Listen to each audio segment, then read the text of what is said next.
আসসালামু আলাইকুম, সবাইকে স্বাগত জানাচ্ছি বিডি ভিউজে। আপনাদের সঙ্গে আছি আমি সুরভি দিবা।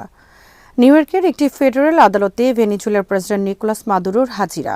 এই ঘটনাটি শুধু একটি বিচারিক প্রক্রিয়া নয়, বরং এটি আন্তর্জাতিক রাজনীতি, শক্তির ভারসাম্য, সার্বভৌমত্ব, আন্তর্জাতিক আইন এবং লাতিন আমেরিকায় যুক্তরাষ্ট্রের ঐতিহাসিক হস্তক্ষেপবাদী নীতির সর্বশেষ ও সবচেয়ে বিপজ্জনক বহিঃপ্রকাশ।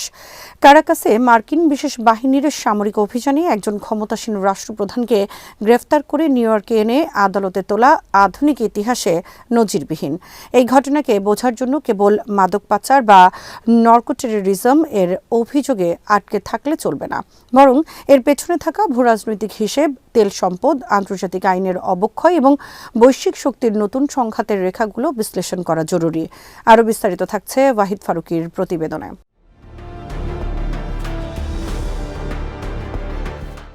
মাদুরোর বিরুদ্ধে যুক্তরাষ্ট্র যে অভিযোগগুলো এনেছে সেগুলো বহু বছর ধরেই ওয়াশিংটনের রাজনৈতিক অস্ত্র হিসেবে ব্যবহার হয়ে আসছে। নার্কো টেরোরিজম শব্দটি নিজেই রাজনৈতিকভাবে বহুল আলোচিত।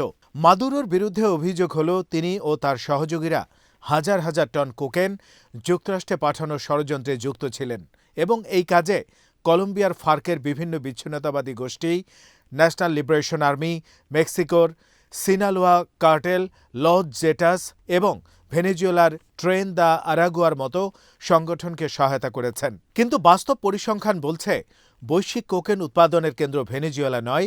জাতিসংঘের মাদক ও অপরাধ দপ্তরের রিপোর্ট অনুযায়ী কোকেন উৎপাদনের মূল কেন্দ্র কলম্বিয়া, এরপর পেরু ও বলিভিয়া।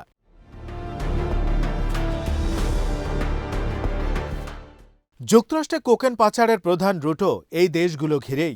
ভেনেজুয়েলা একটি গৌণ ট্রানজিট করিডোর হতে পারে, কিন্তু সেটাকে বৈশ্বিক কোকেন পাচারের হাব হিসেবে চিত্রিত করা তথ্যগতভাবে দুর্বল। এই বাস্তবতা প্রশ্ন তোলে, তাহলে কেন মাদুরোর বিরুদ্ধে এত বড় ও নাটকীয় অভিযোগ?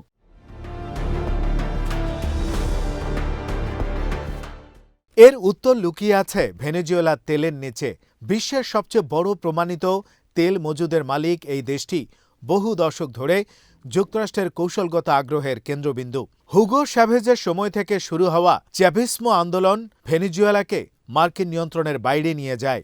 রাষ্ট্রীয় মালিকানায় তেল সম্পদ, সমাজতান্ত্রিক নীতি এবং প্রকাশ্যভাবে অ্যান্টি ইম্পেরিয়ালিস্ট অবস্থান ওয়াশিংটনের জন্য ছিল অগ্রহণযোগ্য। মাদুরো সেই নীতির উত্তরাধিকার বহন করেছেন, যদিও তার শাসনকাল অর্থনৈতিক সংকট, দুর্নীতি ও প্রশাসনিক ব্যর্থতায় জর্জরিত। কিন্তু ব্যর্থ শাসন আর বৈধভাবে নির্বাচিত রাষ্ট্রপ্রধানকে অপহরণ করে বিচারের মুখোমুখি করা, এই দুইয়ের মধ্যে পার্থক্য রয়েছে।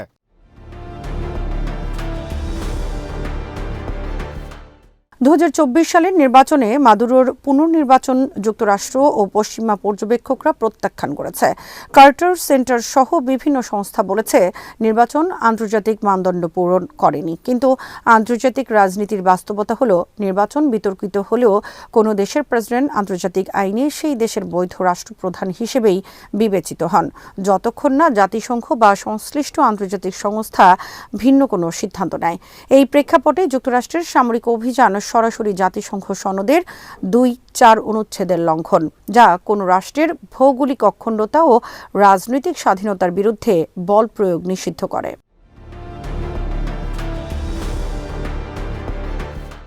আইন বিশেষজ্ঞদের মতে, যদি যুক্তরাষ্ট্র ও ভেনেজুয়েলার মধ্যে আনুষ্ঠানিক সশস্ত্র সংঘাত থাকত, তবে মাদুরোকে সামরিক লক্ষ্য হিসেবে বিবেচনা করা যেত। কিন্তু বাস্তবে দুই দেশের মধ্যে যুদ্ধ নেই।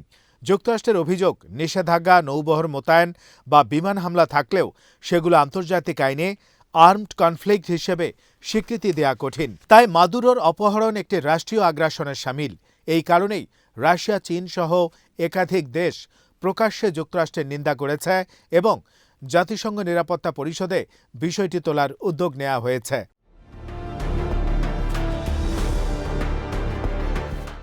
নিউ ইয়র্কের আদালতে মাদুরোর হাজিরা তাই শুধু অপরাধের বিচার নয়, বরং প্রথম প্রশ্ন উঠবে আদালতের এখতিয়ার নিয়ে।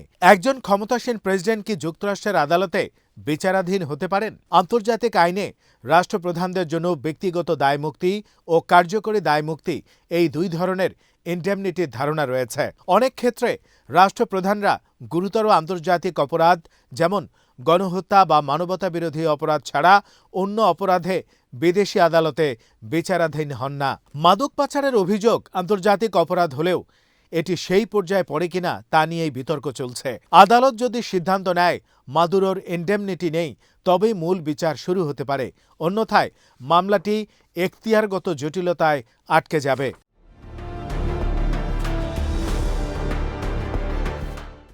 মাদুরোর স্ত্রী সিলিয়া ফ্লোরেসের বিরুদ্ধে অভিযোগ যুক্তরাষ্ট্রের আরেকটি পরিচিত কৌশল, পরিবারের সদস্যদের টার্গেট করে রাজনৈতিক চাপ বাড়ানো। ফ্লোরেস চাভিসমো আন্দোলনের একজন গুরুত্বপূর্ণ রাজনৈতিক ব্যক্তিত্ব। তাকে কোকেন আমদানি ষড়যন্ত্রে জড়ানোর অভিযোগ রাজনৈতিকভাবে প্রতীকী। একইভাবে মাদুরোর ছেলে স্বরাষ্ট্রমন্ত্রী দিয়েজদাদো কাবেলো সহ অন্যদের নাম অন্তর্ভুক্ত করে যুক্তরাষ্ট্র পুরো ভেনিজুয়েলা রাষ্ট্রযন্ত্রকেই অপরাধী হিসেবে উপস্থাপন করতে চাইছে।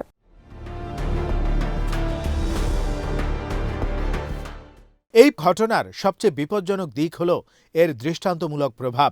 যদি যুক্তরাষ্ট্রের একজন ক্ষমতাসীন প্রেসিডেন্টকে অপহরণ করে এনে আদালতে তুলতে পারে এবং সেটি বৈধতা পায়, তবে ভবিষ্যতে শক্তিশালী রাষ্ট্রগুলো দুর্বল রাষ্ট্রগুলো নেতাদের বিরুদ্ধে একই কৌশল প্রয়োগ করবে। এটি আন্তর্জাতিক ব্যবস্থার ভিত্তিকেই নড়বড়ে করে দেবে। Spain, Brazil, Chile, Colombia, Mexico ও উরুগুয়ের যৌথ বিবৃতিতে যে আশঙ্কা করা হয়েছে তা এখানেই। এই পদক্ষেপ আঞ্চলিক শান্তি ও নিরাপত্তার জন্য ভয়াবহ নজির।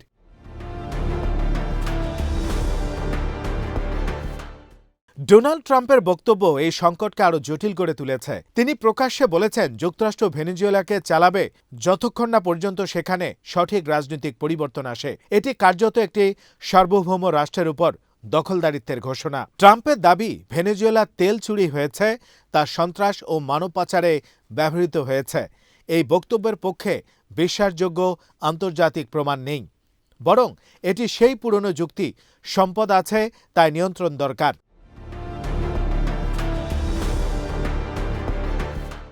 ভেনেজুয়েলার অভ্যন্তরীণ রাজনীতিও এই ঘটনার পর নতুন মোড় নিচ্ছে।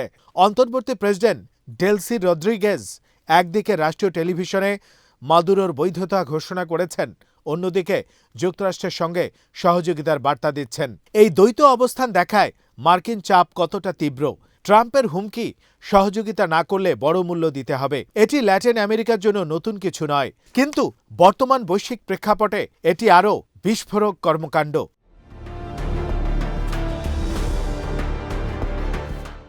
সব মিলিয়ে মাদুরোর নিউ ইয়র্ক আদালতে হাজিরা ইতিহাসের এক সন্ধিক্ষণ। এটি প্রমাণ করবে আন্তর্জাতিক আইন আদৌ কার্যকর আছে কিনা, নাকি শক্তির রাজনীতি শেষ কথা। যদি আদালত যুক্তরাষ্ট্রের এখতিয়ার মেনে নেয় এবং ইমিউনিটির প্রশ্ন এড়িয়ে যায়, তবে বিশ্ব রাজনীতি এক নতুন ও বিপজ্জনক যুগে প্রবেশ করবে, যেখানে শক্তিশালী রাষ্ট্রের হাতে আইন হবে অস্ত্র। আর যদি আদালত সাহসী সিদ্ধান্ত নেয়, তবে সেটি অন্তত এই বার্তা দেবে যে আন্তর্জাতিক ব্যবস্থার এখনও কিছু নৈতিক ও আইনি ভিত্তি অবশিষ্ট আছে। যে পথই নেওয়া হোক, এর প্রভাব শুধু ভেনিজুয়েলা বা যুক্তরাষ্ট্রে সীমাবদ্ধ থাকবে না, এটি প্রতিধ্বনিত হবে পুরো বিশ্ব ব্যবস্থায়। আজ এখানেই শেষ করছি। সবাই ভালো থাকুন, সুস্থ থাকুন আর দেখতে থাকুন বিডি ভিউজ। চ্যানেলটি ভালো লাগলে সাবস্ক্রাইব করুন। সংযুক্ত থাকুন আমাদের ফেসবুক পেজে। আল্লাহ হাফেজ।